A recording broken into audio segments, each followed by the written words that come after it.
Hey everyone, welcome back to Practice English with Adam. I'm Adam, your English coach, and as always, I'm here with my co-host, Maya. How you doing today, Maya? I'm good. I'm good. A little bit tired because I woke up very early this morning, but I'm excited. Today's topic is one that I personally really needed. Oh yeah? Why's that? Because honestly, small talk is my nightmare. Like every time someone at work says, "How was your weekend?" I just say, "Good, thank you." And then silence. I don't know what to say next. I think every English learner has felt that exact moment, that awkward silence where you know you should say something, but your brain just freezes. Exactly. The freeze. I call it the freeze. Well, today we are going to fix the freeze. By the end of this episode, you are going to have real phrases, real strategies, and real confidence to make small talk in English in any situation. Sound good? Sounds amazing. Let's go. Before we jump in, I want to ask you something. Think about this situation. You're at work, or maybe at a party, or just waiting for something, and someone starts talking to you in English. And they're friendly, they want to connect, but you just don't know what to say. You smile, say two words, and it gets quiet. And then you walk away feeling a little bit embarrassed, maybe even frustrated with yourself. Ugh, yes, I know that feeling so well. Most English learners can have deep conversations about grammar or read a whole book in English, but small talk? That's somehow harder. And there's a reason for that. We talk about it today. And if you stick around for the whole episode, I promise by the end, you will feel so much more ready. Because we're going to give you actual lines, not just theory. Real sentences, real situations, real English. So if you want to finally feel comfortable talking to native speakers in casual situations, stay with us. And hey, if you haven't subscribed yet, now is a great time. We put out new episodes every week, and honestly, they just keep getting better. They do. I learn something new every episode, and I'm literally in them. Okay, let's get into it. So Maya, let's start with the basics. What do you think small talk actually is? Okay, so it's like conversation that doesn't have a big purpose. Like when you talk about the weather or the weekend or, I don't know, sports maybe? That's actually a great definition. Small talk is light, friendly conversation, usually about neutral topics that helps people feel comfortable with each other. It's not about exchanging important information, it's about connection. Which is why it's so hard for learners, right? Because in class, we practice asking for directions or booking a hotel. Nobody practices like, "Oh yeah, the traffic was crazy today," right? Exactly. And small talk is actually a huge part of real-life English. At the office, at the gym, with your neighbor, with a cashier, at a party, it's everywhere. And when you can't do it, it feels like you're standing behind a wall. You can see people connecting and you want to join, but you just can't get in. That's a beautiful and kind of sad way to put it. But here's the good news. Small talk is a skill, and like any skill, you can learn it, practice it, and get good at it. You don't have to be funny or interesting or clever. You just need a few tools. Okay, so what are those tools? Great question. Let's start with the most important one, how to respond to "how are you?" Because honestly, most people get stuck right there. So Maya, if I meet you in the hallway and I say, "Hey Maya, how are you?" What do you say? I say, "Fine, thank you. And you?" Classic. Very textbook. Very robotic. Is that wrong? Not wrong exactly, but in real life, nobody really says, "Fine, thank you." It sounds a little stiff. Native speakers usually say something more natural and a little more personal. Like what? Things like, "Not bad, thanks," or "Pretty good, actually, just got back from lunch." Or if you want to be honest, a little tired, but hanging in there." Hanging in there. What does that mean? Great question. Hanging in there means you're surviving, managing, even if things aren't perfect. It's like life is pulling you down a little, but you're holding on. It's actually one of the most common real-life responses. Oh, so it's like, I'm not great, but I'm okay. Exactly. And people love hearing it because it's honest and relatable. And then, this is the key part, you add a little something. You don't just answer the question, you give them a small door to walk through. Like a conversation hook? Exactly. So instead of "fine, thanks," you say, "Not bad. Actually had a crazy morning. My coffee machine broke." Now the other person can respond. They can laugh, share their own story, ask what happened. The conversation moves. Oh, that's smart, because with just fine thanks, there's nowhere to go. Right, it's a dead end. So the formula is quick answer plus small personal detail. Try it with me. I'll say, "How are you?" and you answer like a native speaker. Okay. Not bad. A little sleepy. I had an early meeting. Perfect. That was genuinely natural. See? You already know how to do this. I just needed someone to tell me it was okay to say more than 2 words. That's literally all it is. Permission to be a little human. Okay, so now you know how to respond, but what about starting? This is where a lot of learners freeze. They see someone they know or someone they want to talk to, and they just go silent. I do this literally every day, in the elevator at work. We stand there in silence for like 30 seconds, and it's so uncomfortable. The elevator is actually a perfect small talk situation. Short, a bit awkward, both people know it'll be over soon, so the pressure is low. So, what do you say in the elevator? Classic options: comment on something you both share. Busy day today? Or notice something. Is it raining outside still? Or even just a small observation. Almost Friday. People love that one. Almost Friday. That's so simple, but yes, everyone relates to that. Exactly. The key to starting small talk is to find common ground, something you both experience or know about.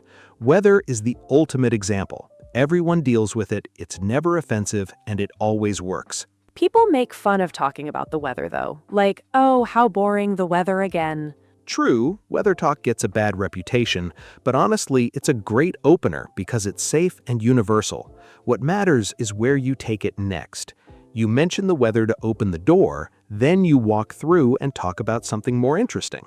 Okay, give me some good openers. Sure, situation. You're at a work event. You can say, "Have you been here long?" Or, "Do you know many people here?" Now you both have something to talk about. Situation, waiting in a line somewhere. You can say, "This line is taking forever, right?" Shared frustration, instant bond. Shared frustration, instant bond. That's so true. Complaining together is very bonding. It really is. Mutual complaining is one of the oldest forms of human connection.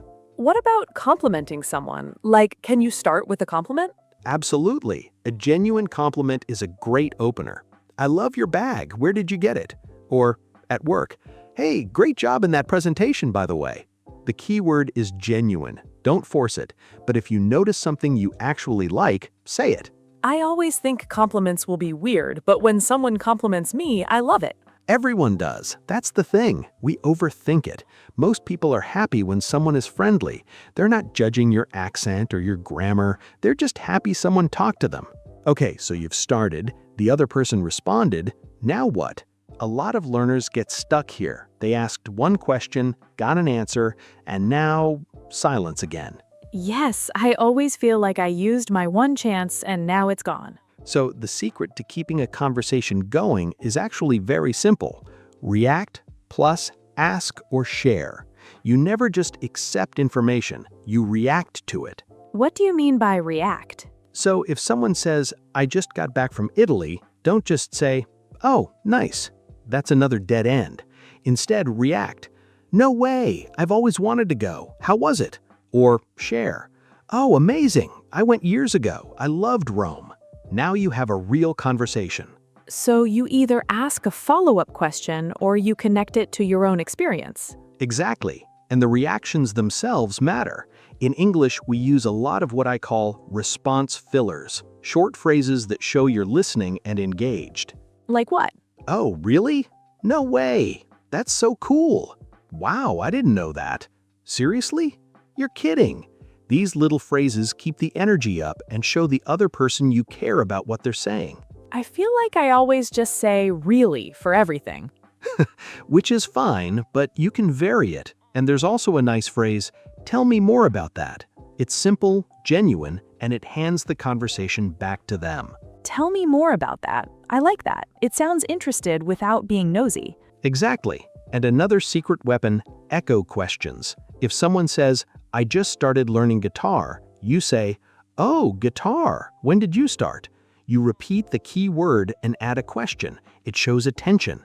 Oh, I've noticed native speakers do that. I thought it was just a coincidence. Nope, it's a real technique. It creates a feeling of being heard. Try it with me. I'll say something and you use an echo question. Okay. I just adopted a cat last weekend. Oh, a cat? What's its name? Perfect. Totally natural. You're already doing it. I didn't even think about it. It just came out. That's the goal. When you learn these patterns, they become automatic. Let's talk about one specific place where small talk really matters, the workplace. Because work is where a lot of learners feel the most pressure. Oh, yes. Work small talk is different because you see the same people every day, but sometimes you don't know them very well. Right, and it's more formal than talking to friends, but it's still not super serious. So there's this middle zone. What topics are safe for work? Great question. The classics, the weather, the weekend, upcoming holidays, sports if you know the person likes it, food, especially if there's food nearby, and shared work experiences like a busy project or a team event. What about asking personal questions, like about family or relationships? You can get there eventually, but usually not right away. Start lighter. Once you have a warmer relationship, then you can ask about the family trip they mentioned or how their kids are doing. But at first, keep it professional light. Professional light. I like that. And one really powerful phrase at work is, how's your week going? It's a more specific than, how are you?